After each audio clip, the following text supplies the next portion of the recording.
Okay, I'm going to try and show you how I use Perplexity for search. So on the free level you get 5 pro searches, and this is a piece of research my friend has been struggling with, and I said, oh, that's exactly the sort of thing you should use AI to help you with, and she didn't seem to know how to get started on that, so I thought I'd show her what I did and record it and see if the recording works and the search works. Here we go.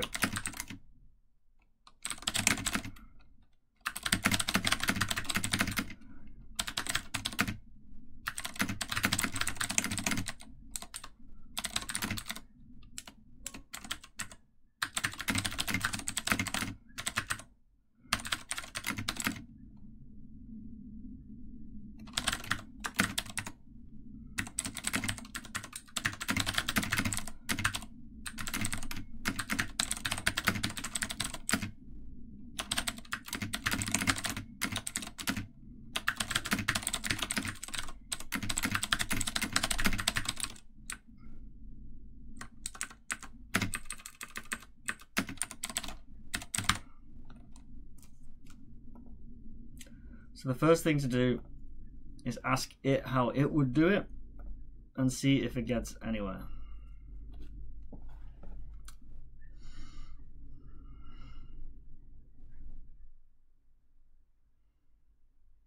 So what this AI is doing is running its own internet searches, not using Google, using its own search technology.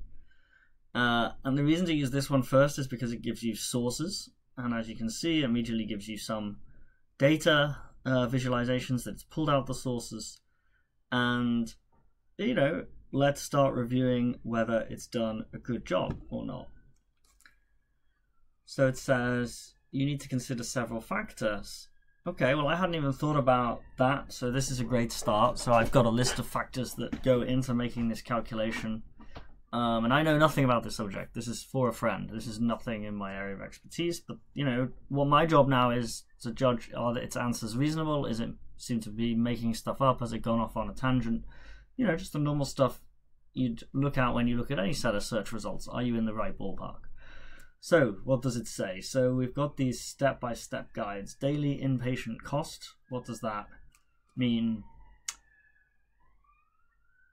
Okay, so that is seemingly the baseline cost of keep. Okay, so that's like keeping the hospital running costs, I guess. Okay, fine. Hospital overhead costs. Oh no, that's hospital running costs. So overnight stays are more. Okay, so maybe this is included in this. Tests and procedures, we're not including those in this thought exercise because they might need the tests if they were discharged. So let's ignore that. No, same for consultations and same for medications. Right, cost of delayed discharge. Costing the 100 million annually, the NHS, so that's the whole country. That's not what we're after. Comparison. Okay, we didn't ask it for comparisons. It's already looking at funding and policy.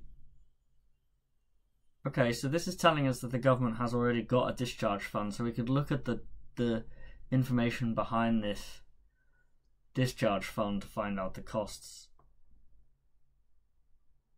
Okay, so this is actually very helpful in areas I need to start to look to work this out.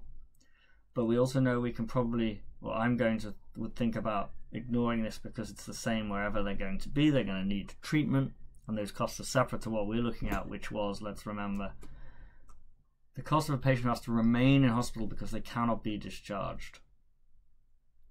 So we've now got sources. So I can click here and view 7 more sources. Okay, here we go. Okay, sorry, they're not in the video, but that doesn't matter. So I can now select these sources.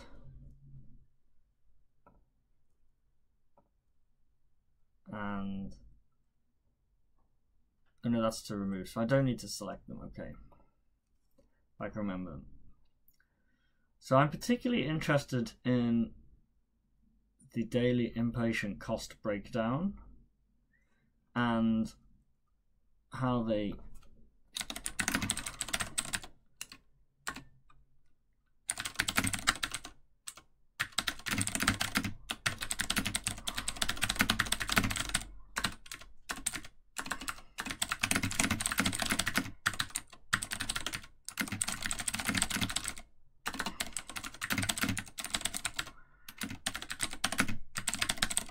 Now that's not a good way to say it. So what we want to say is, and how that is calculated. Please explain further. Does it also add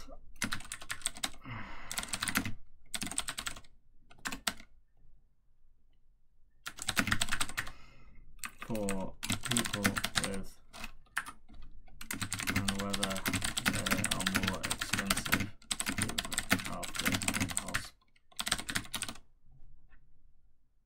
So let's see if we can break it down further for people with different conditions, because obviously if you're just in with a broken few bones but you're otherwise healthy, then you're going to need different nursing care than if you're in with multiple serious conditions, etc. So that's something to consider, and let's see if it can already consider this, because that's one of the things I talked to my friend about in this analysis that they were trying to think about. And I don't want to put that in the first question. So one of the things I do is I see how good its answers are and then ask more, right? So I thought the first answer was pretty good, so that's why I'm going deeper.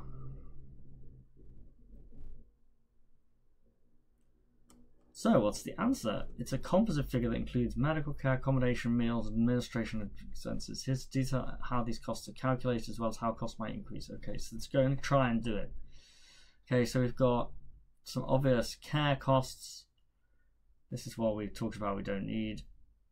This looks like this number's pretty firm, so we could research more there in future. This one's irrelevant to some extent, because these will be happening wherever they're going to be looked after. And this is a generic answer.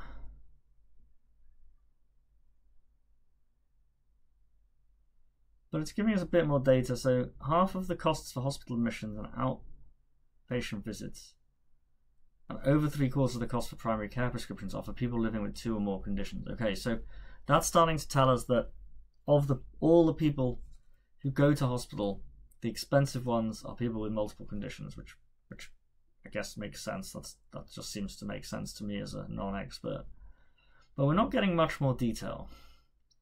So now what I'm going to do is, we've reached the level of detail that's very helpful as a starting point for our further research, and we've got sources. Now, I'm going to ask it to look at an area of more specific place to look for information. Now, the people who do a lot of research on this are policy people, and policy people work for places like think tanks and non-governmental organizations that try and work on issues like this, and in order to help and or lobby the government for policies they want to come about, to see the improvements they want to see in the system, in this case in the health system. So whatever you think of all that and how it works, these places produce a lot of information. So now what I'm going to do, because I know that, is try and tell this AI to look there more specifically. Look.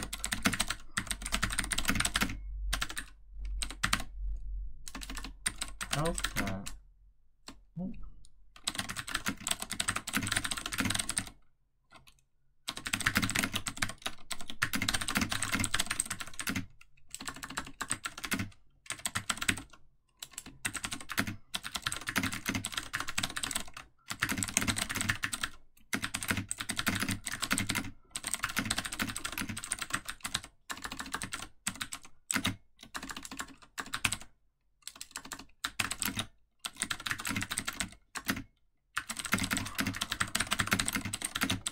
I'm just going to remind it that we're talking about the UK, because I don't want it telling me about some American or French or Asian think tank that's working on this problem elsewhere. I want the relative information for the UK.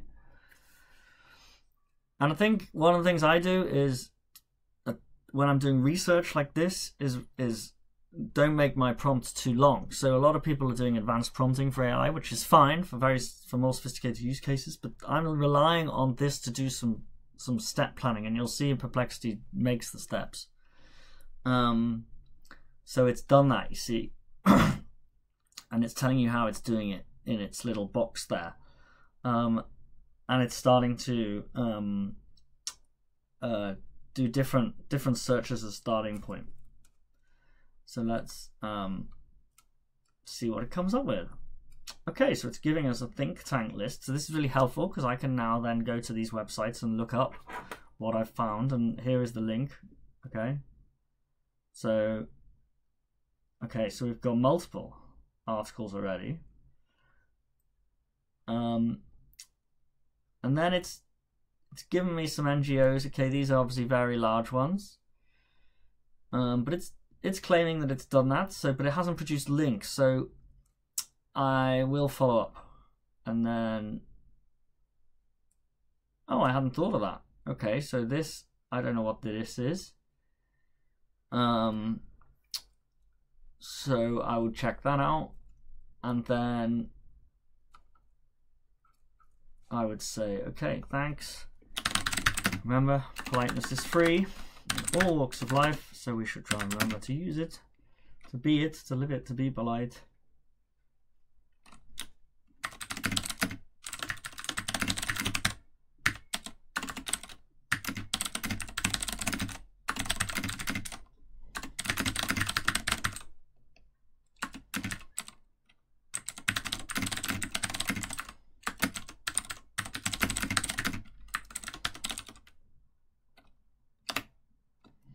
So now I'm going back to a generic question, more as a test. So yeah, it's remembering the query. And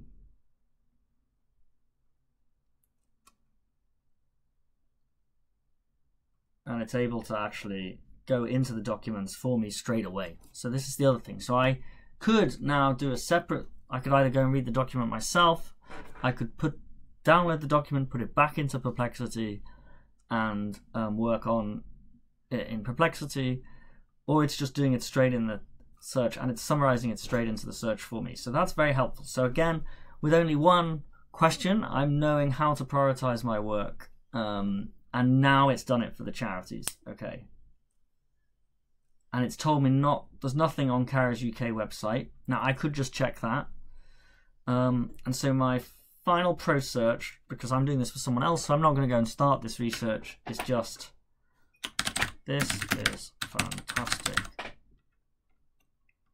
Thank you. Can you please do a quick check to find any more organizations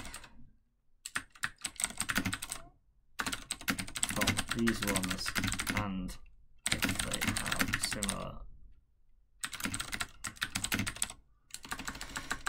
Oh, typing is not great today.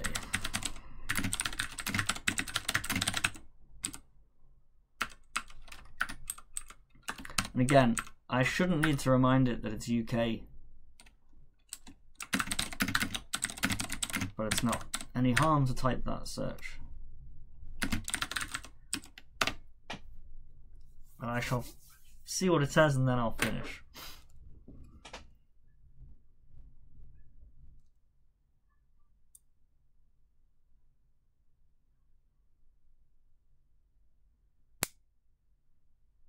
Okay, so that's taking a bit longer because it's going through these much bigger websites, which is the Parliament, Library, and the government documents. So it's taking it longer. Oh, but it has found more on NHS England. Interesting. Okay, so now we've gone into the local government and the quality. So practical advice. So that's a bit more operational, that's interesting, but might have a lot of data in it. How it happens, again, operational. Management, operational, okay. So the thing about these is, it hasn't pulled out data that we might need to get to this cost. So we could now interrogate these documents further, either using the AI or ourselves for more of this data. So again, we've spent 12 minutes on this so far, and we've just got a phenomenal set of documents to do this work. So if I was doing this work myself, I'd now be pretty confident that I could get this number together with a few hours work and get it into a report, you know, as well. Especially if I kept using Perplexity AI or a different AI to help me.